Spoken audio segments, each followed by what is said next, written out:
Good afternoon. Good afternoon.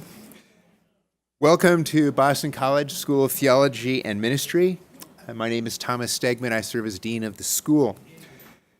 This month we begin a year-long celebration of the school's 10th anniversary as a professional school at Boston College.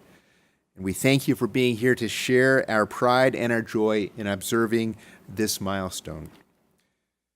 STM's Department of Religious Education and Pastoral Ministry has been a major contributor to faith formation since 1971, when it was established as an area for graduate study and scholarship under the auspices of Boston College's Institute of Religious Education and Pastoral Ministry. This afternoon, we are paying tribute to these 47 years of scholarship by lifting up the extraordinary contributions made by our religious education program for the life of the church. I am pleased to introduce two long-standing faculty members who will lead us in exploring the past, present, and future of faith formation. Jane E. Regan holds a PhD from the Catholic University of America and serves as Associate Professor of Theology and Religious Education and Director of Continuing Education for the Boston College School of Theology and Ministry. She also serves as Chair of the STM Department of Religious Education and Pastoral Ministry and is also the Director of Summer at STM. What she does in her spare time, I can't tell you. She wears a lot of hats here. Jane's research and teaching focus primarily on adult faith formation, bringing adult learning theory, adult spiritual development, and the theoretical and pastoral applications of total community catechesis into dynamic conversation. In addition to her scholarly work, Jane serves as a consultant on the local and national levels to the important project of effective adult faith formation. Jane is the author or co-author of several books, most recently, Where Two or Three Are Gathered, Transforming the Parish Through Communities of Practice, published by Paulus Press in 2016, and is available in the hallway from the BC bookstore. Tom Groome holds a doctoral degree in religious education from Union Theological Seminary and Columbia University. He serves as Professor of Theology and Religious Education in the School of Theology and Ministry and has taught at Boston College since 1976, which, he will tell you, is shortly after he made his first communion. I thought it was the other way around. I thought Jesus assigned him just before the ascension, but it's been a while. Tom has served as director of the Institute of Religious Education and Pastoral Ministry and as chair of the STM Department of Religious Education and Pastoral Ministry for many years. He has just completed an appointment as director of the Church in the 21st Century Center and is now back to teaching full-time with us at the STM. Tom developed the shared Christian praxis pedagogy, one that is rooted in experience and reflection, aligned with scripture and tradition, and designed for action. As the primary author of religious curricula for parishes and schools, and most recently the general editor of the Credo High School Religious Education Series, Tom has had an impact on the faith formation of generations of Catholics. He has also several books to his credits, including Will There Be Faith? A New Vision for Educating and Growing Disciples, published in 2011 by Harper One, which is also available at the bookstore table for sale. So please welcome our distinguished faculty members, theologians, and religious educators par excellence, Jane Regan and Thomas Groome.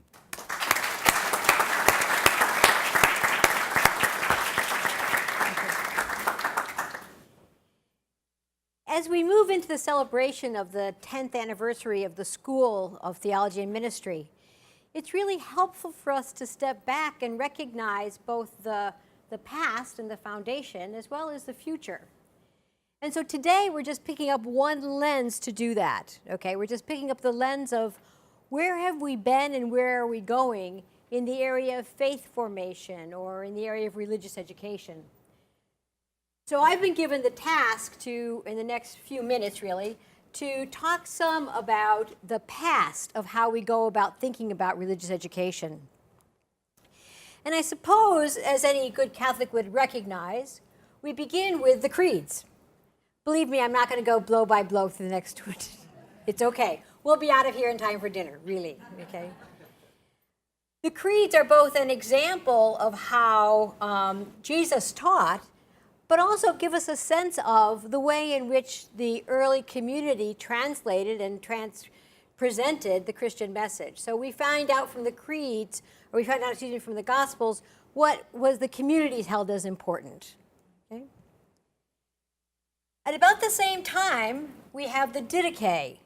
And the Didache was written in the 1st century and provided insight into what was being taught at that time and the practices of Eucharist and reconciliation, Eucharist and baptism, rather, at that time.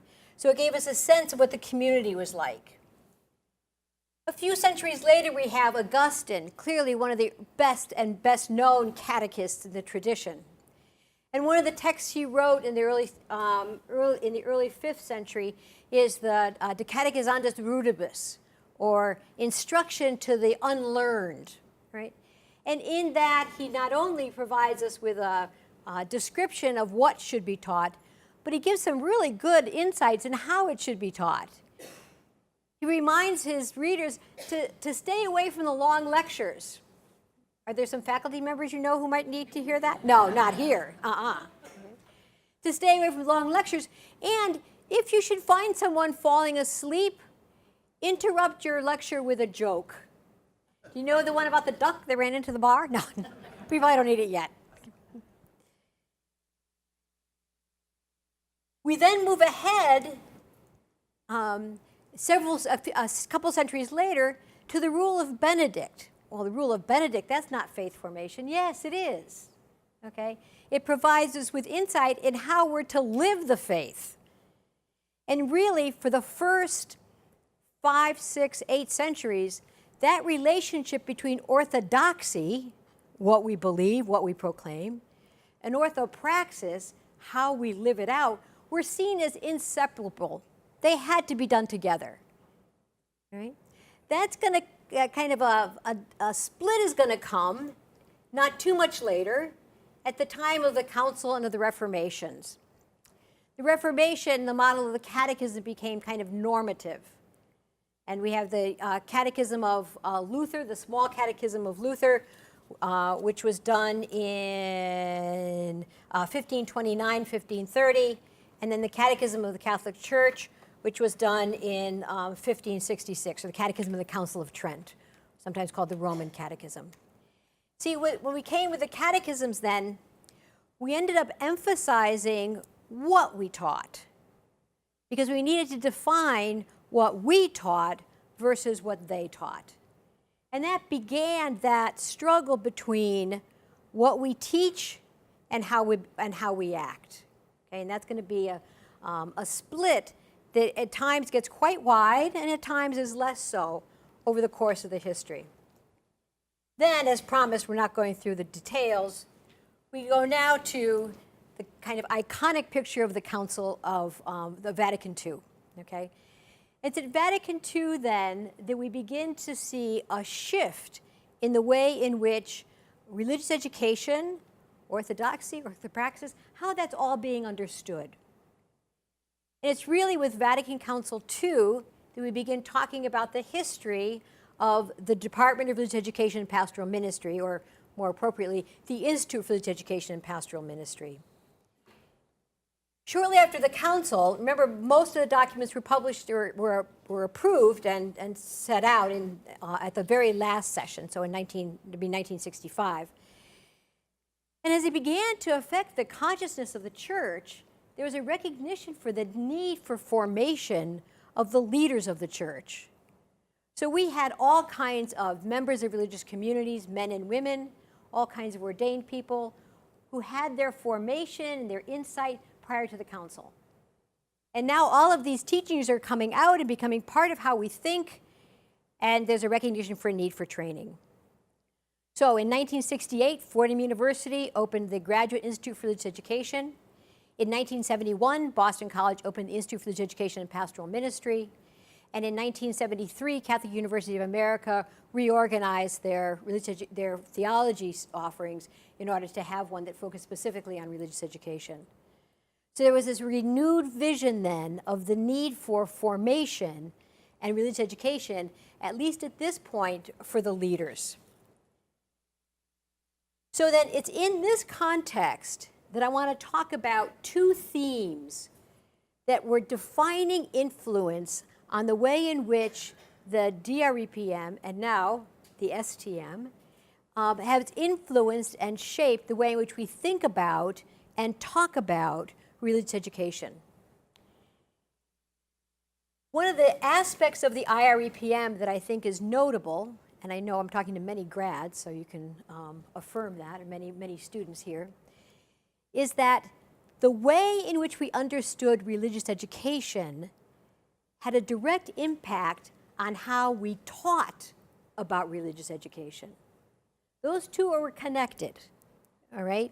So that we, as the understanding of religious education developed and changed in the years following the council, so too did the way in which we taught our graduate courses. So I want to talk about two defining influences. The first one is that the IREPM was rooted in the spirit and teachings of Vatican Council II. It very much understood itself as a spokesperson or a group that spoke out in favor of reform and renewal, and who worked to support and to form those who would be doing the same. And the second is that the IREPM was really conscious of responding to the question, what does the church need the university to do at this time? So it saw as one of its fundamental lenses, what is the life of the church calling us to? What does the life of the church need? And how do we respond? Right? So it's those two kind of fundamental influences that I want to just spend a couple minutes talking about. I'm going to argue that there are three basic presumptions about religious education that come from Vatican Council II and the way in which it has been shaped over the decades. The first one is there was a renewed understanding of faith as relationship with Jesus Christ rather than simply an affirmation of propositional beliefs. I was just at the end of the era of the Baltimore Catechism, okay, just the very end. I was precocious, no. But there was an emphasis there on really recognizing and emphasizing what we knew, what we affirmed. And one of the shifts that we see here is a recognition of the way in which the emphasis needs to be on our relationship with Jesus Christ. This can be traced back to the understanding of revelation that came out of the church documents. It also led to the recognition of the revelatory nature of human experience. So that while the textbooks prior to Vatican II might talk about experience, they were talking about it more as understood as a way to get the attention of the students. In the years following the council, very much influenced by shared Christian praxis, we draw on experience not as a way to get attention, but because we believe God is revealing God's presence in our experience. That those are revelatory moments that we need to be more conscious of and to help our learners to be more conscious of. And it also had a dynamic influence on the way in which we understood grace and God's grace in our lives. All of those were all interrelated. The second one, which is related to this, is there is a shift away from an emphasis on content to the recognition of the intimate connection between content and method. That there was a sense in which if you can teach history, you can teach religion. It's kind of a lot of the same. It's just teaching. Teach math, you can teach theology. You know, teach chemistry, you can teach theology. Okay? And there's a re-recognition at that time that something else was going on, or we wanted something else to be going on. I want to point to an event early in Vatican Council II that highlights this. Okay. Beginning of Vatican Council II, as the preparatory groups are meeting, their first question is, okay, what did we not finish at Vatican Council I? okay, at the end of the last century. What didn't get finished then? Okay, remember, Vatican Council I was shortened by the outbreak of the Franco-Prussian War. Okay, so what did not get handled then? Well, one, for sure, was the nature of the church. Kind of all we got done was the hierarchy last time, Vatican Council I. So we really need to look at that again. And the second was the call for a universal catechism. That actually had more conversation at Vatican Council I, that conversation, than the entire conversation on infallibility. Okay, that we needed a catechism and what this catechism should like. Franco-Prussian War breaks out, everybody has to go home, and the catechism is never, that catechism is never written. So the question then becomes, okay, well, we better do it now. But because of some wise people who rooted themselves in the experience of the local church, they said, no, we don't need a catechism that emphasizes unity through uniformity. We need a directory which provides guidance for how we attain unity within diversity. You see the huge shift. One is an emphasis on the content, and the other is an emphasis on how do we engage people in their lived experience and in their lived setting, in the here and now. So it was that move that then led to the directories that have since that time, while they include a section on the content, nonetheless emphasize issues related to methodology, to the nature of the learner, to the nature of human culture, all of which is often missing when we talk about a catechism. So, renewed focus on relationship with Jesus Christ, renewed recognition of the relationship between method and content, and the third one, which is my favorite, is the articulation that the ongoing formation of adults is the primary focus of religious education, of faith formation, of catechesis. There was a recognition at that time that there needed to be a refocus on the role of adults. Now, some of this was the beginning of the call for evangelization, which we can trace back to Vatican Council II, but really was simply the recognition that it was the adults, as the General Directory for Catechesis of 1971 says, since it deals with people who are capable of adherence and is fully responsible, the catechesis of adults must be considered the chief form of catechesis. All the other forms are to be planned in light of that. That's from 1971. And I know in most parishes we're still working on it. Okay? But that's the vision that came out of the council. Okay, I want to talk then about that second element that I talked about, and that is the way in which the IREPM, DREPM, School of Theology and Ministry, is responsive to the needs of the church. Asks the question, what does the church need that the university is uniquely able to provide? And the first we look to is the very foundation of the Institute. 1971, the need to train men and women who are leaders in the church in the ways of Vatican Council II. That was the first one. Let me mention just a couple of others. We could mention ones all through the years. Another one was in 2003, when the C21 Online began to offer courses to adults who we needed to have and to be and to become critical, responsible, engaged learners in their faith. Okay?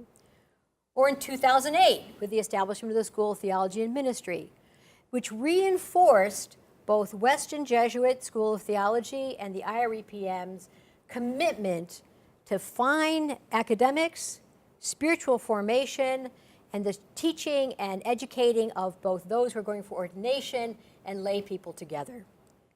That was seeing what the church needed. 2013, we have the work that Hofsmith-Ospino did in looking at Catholic parishes with Hispanic ministry and really doing a significant work in setting out that reality. And then in 2014, we had the creation of the hybrid MA, which many of you are participants in. The recognition that the model that had worked so long here, of the 5 or 6 summers, really needed to be rethought. And out of that, we created a hybrid model, which emphasized the importance of gathering here, and yet was able to be completed in a shorter period of time. In so many ways, this dual focus on Vatican II and on the needs of the life of the church shapes kind of the past of religious education. And I believe it also shapes the future of religious education. But for that, we turn to Tom.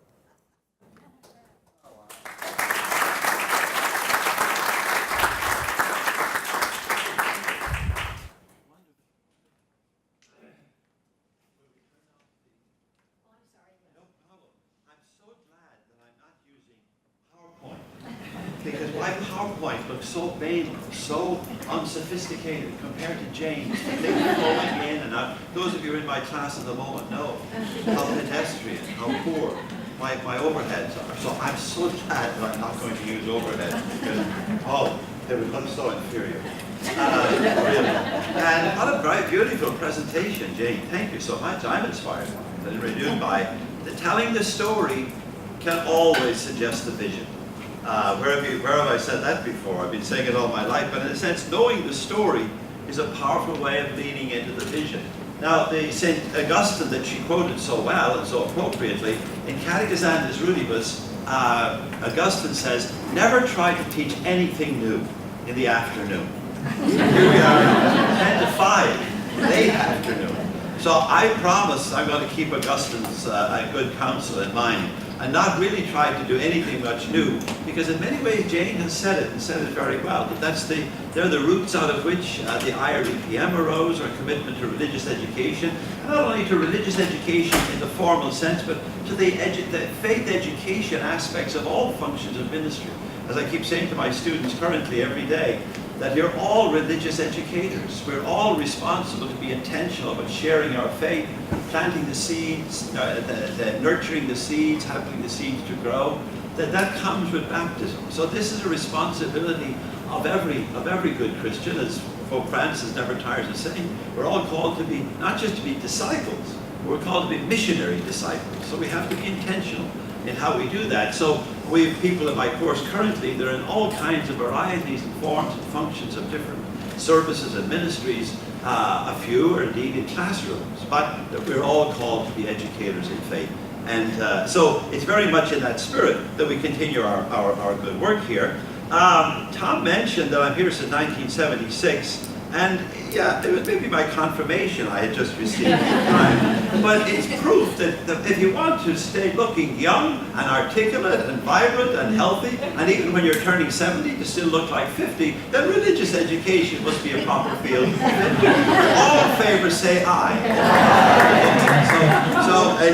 I go merrily on. I want to tell a couple of funny stories.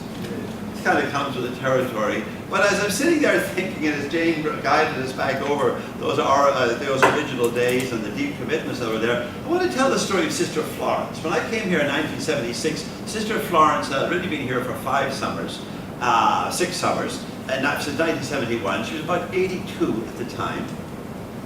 And she continued to come for the next 10 or probably till about the mid-80s. It was her last summer here. She was over 90 in her last summer. Wonderful woman. And we never quite knew how to fund her. And she didn't have funding herself from her community. They kind of stopped funding her. Well, at 84 or 5, they stopped investing money in you probably.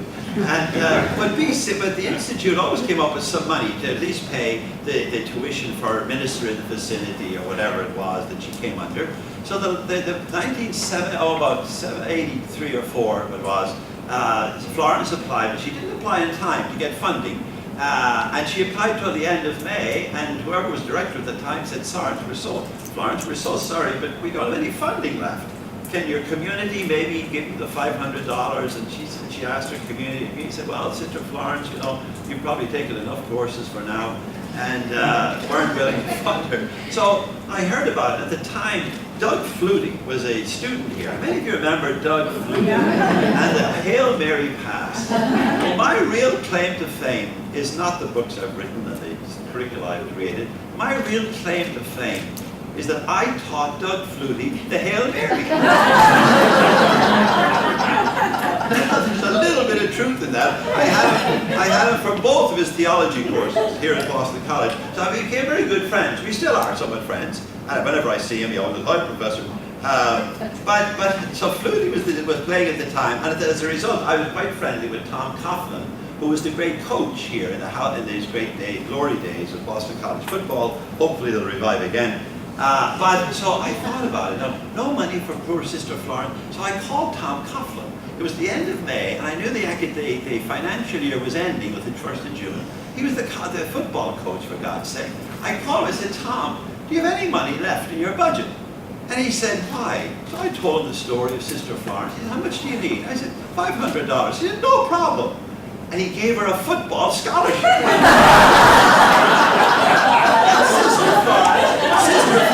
Sister Florence went home to God the following February. She went home to God, but for the last 6 months of her life, she boasted to everybody who saw her and said, "I've been to Boston College on a football field."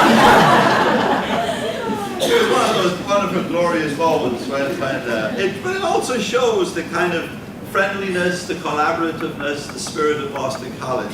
I thought it was just a lovely, maybe that's enough. Let me tell you another quickie story. This is about the summer that Paulo Freire came here to teach. He came for 2 summers. I was very privileged to teach with him, about 83, 84. And Freire was the great name in education, and rightly so, and still is in many ways. He's a wonderful revolutionary educator out of Brazil. Was working with the World Council of Churches at the time, but he was very controversial. He was a radical liberationist, and politically and pedagogically and other ways. And of course, he saw education as a form of politics, and how we educate is really a political issue, which I think is probably correct. But just before he arrived here, we got this call from the CIA, FBI, whoever it was, saying that there was actually a threat on his life, and that they were going to send extra security.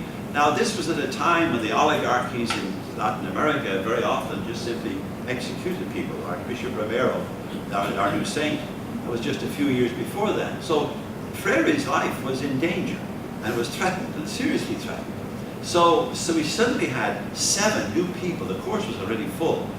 We're meeting over at McGuinn Auditorium. There's about 200 people, but these 6 or 7 new people showed up trying to look like students. But in fact, there were CIA or FBI people who were scanning the audience every time somebody put up their hand. So it was all terrifying. But the very first morning, Paolo was sitting up front, and I kind of stayed over by the side. And he said, "Come, you teach with me. We co-teach. We co-teachers." I said, "Okay, Paolo, great, Paolo."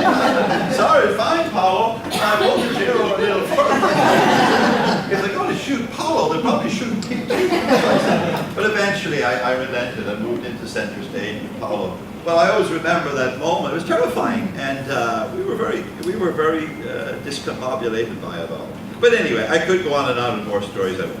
The future, and this is kind of, some of you have heard me, especially those in my course. I'll be belaboring points we've already made. It is a different time. Taylor and these people talk about it as a secular age. And the secular age, there's many forms of secularization, and not to bore you with the Taylor's analysis of them, but the third one he says is the most ominous or the most challenging for us. And that is that the conditions of belief have shifted. The conditions in which people come to faith are very different now than they used to be. Now, he takes a time, year 1500, when the world was basically a charge with the presence of God.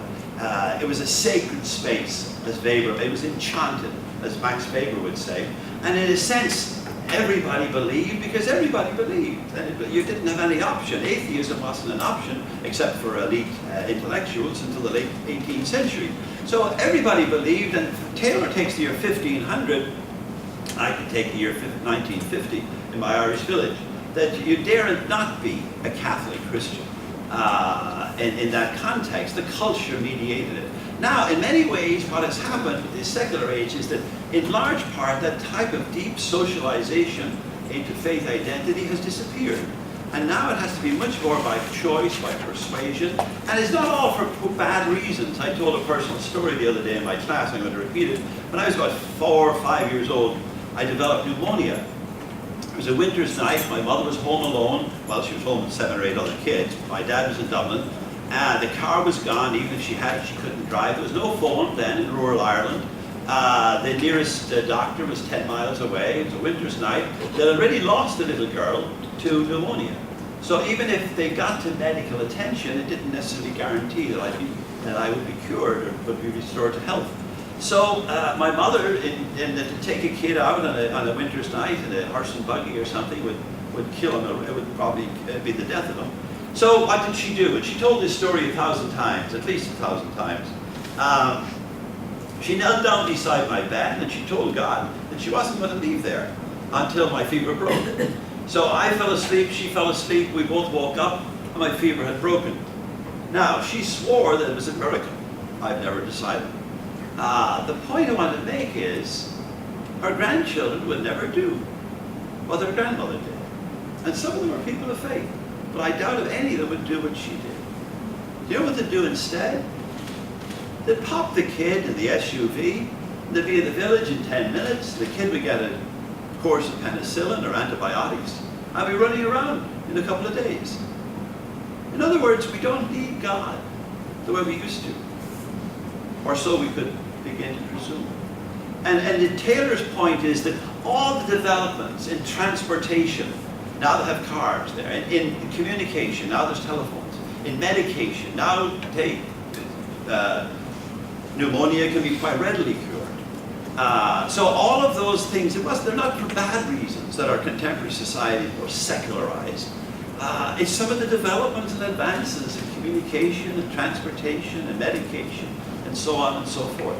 So in a sense, that's what has shifted, at least as Taylor talks about it. And not only do we not have an enchanted environment, but we don't have the kind of stories, because she told that story 1,000 times. It became a part of the canon. It was part of the canonical catechesis of our family. that story, especially when I'd be in trouble. For my prayers wouldn't even be here, you know. So it became the family story as well. We don't have such family stories anymore. So it's a very different time. So can we still educate effectively for faith? I believe we can. But following on from Jane's good comments, in many ways it demands a new pedagogy. We can't simply do it the way we teach math, as she said, or the way we teach English or science or something. It's a whole different way of knowing. And it requires information, yes, of course, but also formation and transformation and integration of life and faith into living faith, and all this kind of intent that we have to have. It takes a new pedagogy, and the core of this new pedagogy, and the ones that we've been proposing here for the last 47, 48 years, or 40 years or more, is that integration of people's lives and people's faith. That it has to somehow engage what matters to people. To go back to Jane's comments on Augustine, it has to engage their desires. And Augustine said that the first appeal of Christian faith has to be to the heart. It has to be to desire. Of course, we have to know what we believe and why we believe it. There's a deep rationality. We've got the great Catholic intellectual tradition, the theological tradition of faith-seeking understanding, and so on. All of that is imperative. But I think that the appeal now has to be to the heart, to the needs, to the longings, especially with our young people. And the postmodernists tell us that our young people now are more disposed to being spiritual, even though they say they're not religious. I would say we have spiritual but not religious. Sometimes and oftentimes we have religious that aren't spiritual. So the key is, I suppose, to be both spiritual and religious, and to bring it all together. But that would take a different kind of pedagogy, a pedagogy that deeply involves people as agents of their own knowing, as active participants rather than simply recipients or people that we simply lecture them on the Blessed Trinity, and then we think that this will make a difference in their life. They may become theologians, but they won't necessarily become Christians. Theologians are nice people. I know them well. But some of my best friends are theologians, so it's not, don't get me knocking theologians. But in a sense, also, so the pedagogy has to shift, but so too the content. Again, I want to build upon something Jane said. I still think we have a long way to go to reclaim the centrality of Jesus to our faith. And I deliberately say Jesus without adding Christ. Because in a sense, as Catholic Christians, we're just becoming evangelical. And we have to continue in this direction. We have to continue to reclaim the Gospels and the centrality of the Gospels and the historical Jesus of the Gospels. And there is a way in which the historical Jesus is fairly new to many, many Catholics. The Christ of faith, the Son of God, the second person of the Blessed Trinity, the catechisms that Jane referred to, dwelt on that, were very adequate. We were deep into that. We know something of the Christ of faith, the risen one, the Son of God, the second person of the Blessed Trinity. But the carpenter that walked the roads of Galilee, working miracles to feed the hungry, to cure the sick, to drive out evil, to console the brokenhearted. That character we know very little of. And I could spend the rest of the week, could spend here a long time saying, and why not? One of it goes back to those old catechisms. All the old catechisms, beginning with the Catechism of Trent, which then led on to all the national catechisms, the Maynooth Catechism, the Baltimore Catechism, the Melbourne Catechism, the Penny Catechism, the Westminster Catechism. All of the great national catechisms imitated the Catechism of Trent and based their doctrinal teaching on the Apostles' Creed. So they took each article of the Creed, I believe in God the Father Almighty, then who is God? God is our Father in heaven, why did God make? We can all love and serve in this life, etc. So it took each article of the Creed and catechized it, and that was the catechism. The problem with that was that they recalled that the article, born of the Virgin Mary, the next article is, suffered under Pontius Pilate. We skip from his birth to his death. There isn't a word in the Baltimore Catechism about the Jesus of history. There's not a word about the multiplication of the loaves and fishes, about all the other wonderful miracles he did, what he preached, when he said the great stories about him, the great stories he told, the prodigal son, the good Samaritan, Lazarus at the gate, the persistent widow. We grew up without all of that. And then our lectionary on the Sunday was very limited. It was just a one-year cycle, and it wasn't always wisely chosen. And of course, as good Catholics, we weren't reading our scriptures. We were reading our catechism. Because that's what Protestants do. Protestants read the Bible. But we learn the catechism. So in a sense, by way of scripture, especially, and by way of knowing the Gospels, by way of knowing the whole New Testament, we were very inadequate and very poorly prepared catechetically. I'm exaggerating only slightly. And you can easily say, well, Tom, aren't we doing better? Yes, we are. Since Vatican II, we now have a 3-year cycle of readings in the liturgy and the sacramentary, and we're learning how to read the scriptures and appreciate them and take them to heart and appropriate them to our lives, etc. I think we still have miles to go. And it's one of the great gifts that I believe that Pope Francis is bringing to us. Focusing is on the historical Jesus. What's at the heart of the gospel? He says, mercy. If you don't believe me, he says, take a look at Jesus. Take a look at the compassion. Take a look at his outreach to the downtrodden, the excluded, or his favorite triad, the least, the lost, and the last. This is Jesus' favorite. And we'll all be judged by how well we've responded to the least, the lost, and the last, and the immigrants, and so on, at our borders. This is how we will be judged. The centrality of Jesus. We all have to become evangelical. I'm so upset every time I hear people refer to those crazy evangelicals. We're all called to put the gospel, the evangelion, the good news, at the heart and soul of our faith. And I think so, pedagogically, I think we need new approaches, but also even by way of the content. And as Jane said, the content has to be the kind that appeals to the hearts of people, and that they just don't store away, but that they can take to heart and put to work. I said we need a new approach, but really I think the approach we've favored here for many years is a very old one.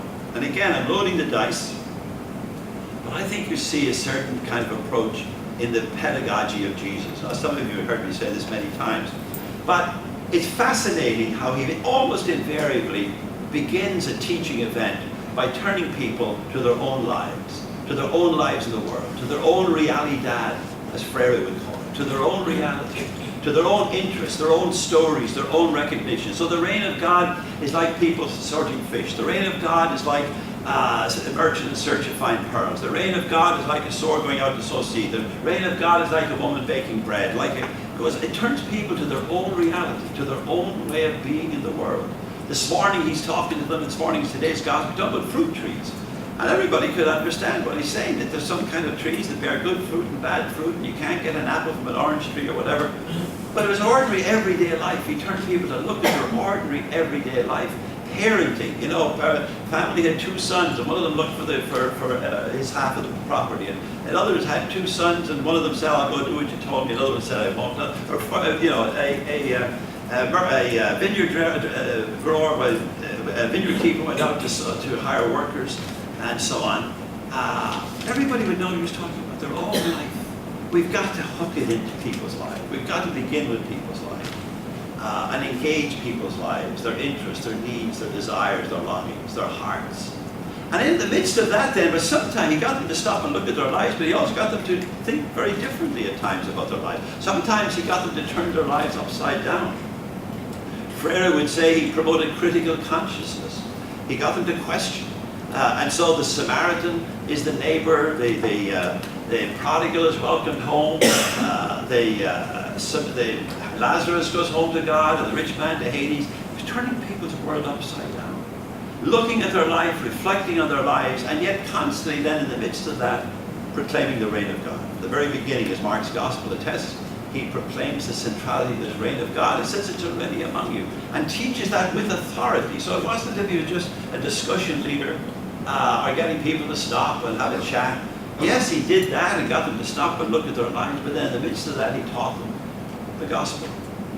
But always for the sake of bringing it back into their life again, and inviting them to discipleship, inviting them to see for themselves, to make it their own, to appropriate it, and freely to appropriate it.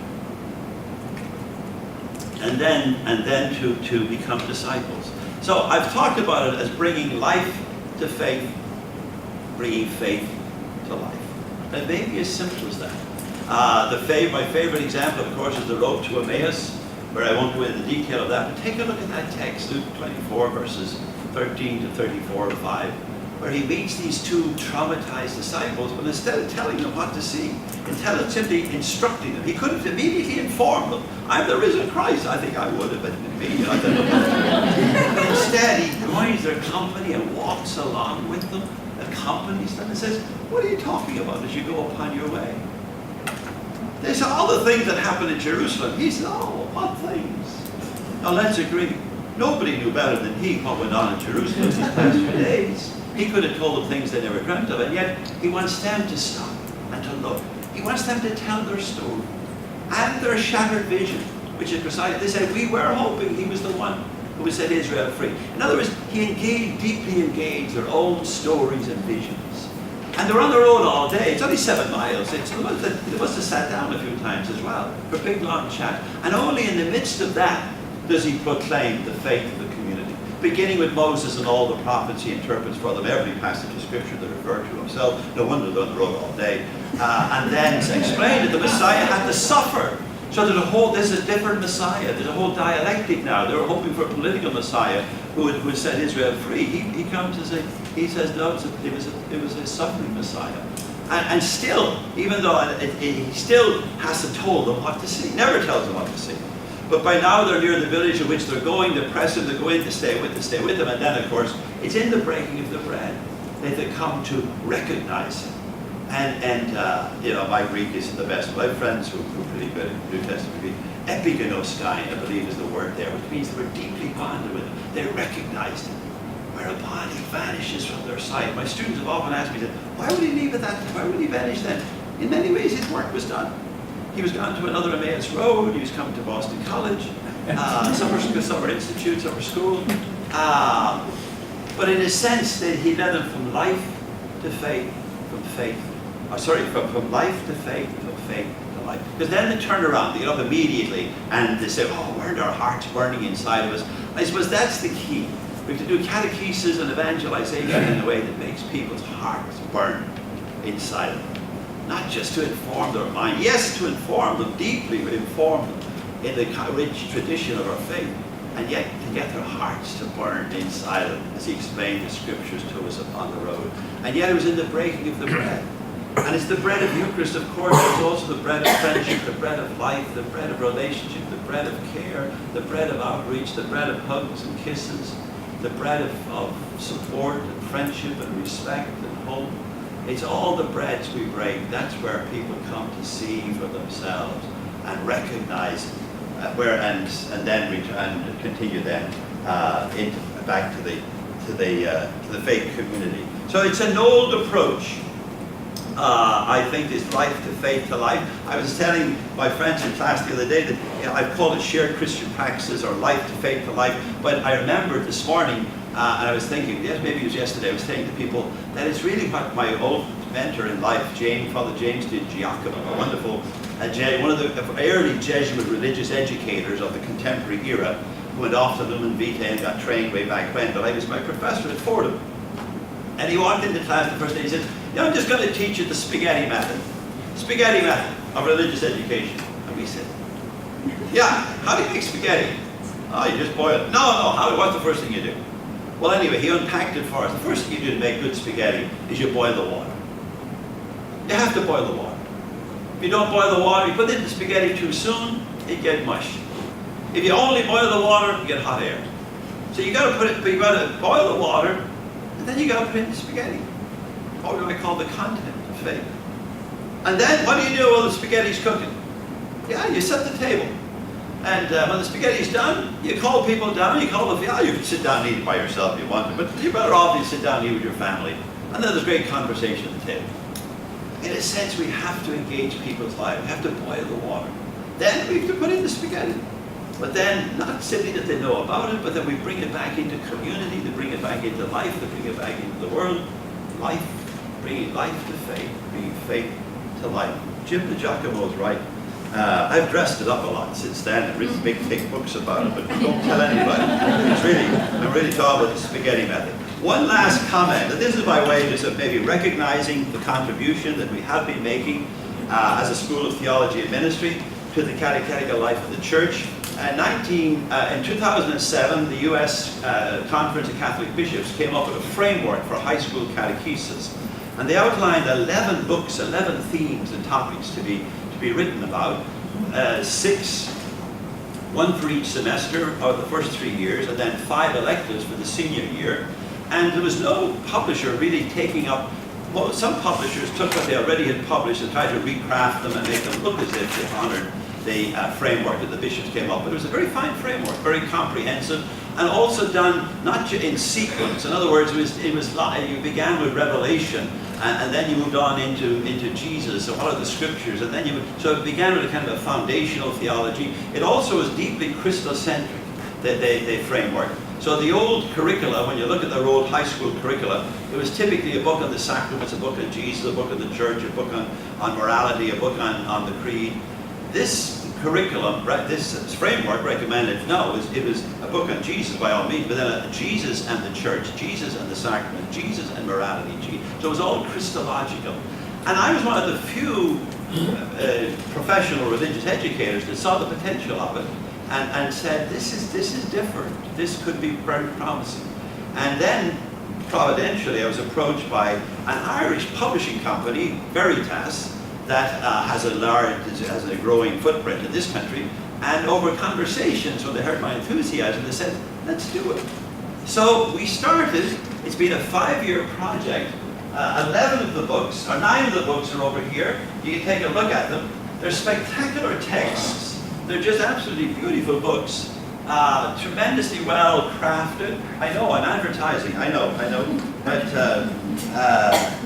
they've spared nothing in the publication of them. They're beautifully designed and produced. They're the best of good theology. They're the best of good pedagogy, I think. All 10 of the 11 books are written by graduates of our PhD in theology and education. In fact, one of them is here, Cindy. Put up your hand. Cindy Cameron, Dr. Cindy Cameron, a recent graduate from a PhD program. You helped with at least 3 or 4 of them. 3 of them. 3 of them. 3 of the texts. But all of the names on here are our own doctoral graduates and students. I kind of organized and outlined each lesson to begin with, and then sent them out to these doctoral students, and they wrote the first draft, and I edited it, and then got it back to the publisher to publish it. And they're really spectacular curriculum. And they're now in use in over 200 Catholic high schools in our country. But if any of you work in a Catholic high school, or friends who work in a Catholic high school, I do have brochures. Take a look at them. As I said, I know I'm advertising. I will never make any money out of this. If anybody makes money, it'll be Teddy about 40, 50 years from now, because the company has invested so much money in creating it that they'll never get their money back. And it's interesting because the Irish bishops did a large part funded it. And I asked one of the bishops at a meeting in Maynooth one day, about 2 years ago, why are you doing this? And I'll always remember what he said. He said, you know, we sent hundreds and thousands of priests to America all over the years. And he says, now we've no priests. So we're going to send them a good catechetical series. I was so touched by it. And in many ways, the Irish bishops have funded this curriculum. Maybe they'll get a little of their money back eventually, but it would have to be used in about 400 or 500 high schools before they'd really reclaim what they've invested in. Take a look at it. It's really a spectacular series. But it sounds as if I'm advertising. There's lots of brochures. And if anybody wants, if some of you are high school teachers, I would trust you to take a copy and to bring it back. I do need it back. In fact, I'm already missing 2. So whoever has them, I'd like you to bring them back already. But there's 9 of the books are over there. Then there's a teacher's guide that comes with each book as well. But this is the brochure of it, and I think it's probably worth looking at, and I think it will be. It's only one aspect of the kind of contribution that Boston College and now through our good School of Theology Ministry has been making and will continue to make to the catechetical life of the church. We've been doing it, hey, I think this is our 48th summer school. I'm hoping for a 50th and then for about 50 more. Thank you very much.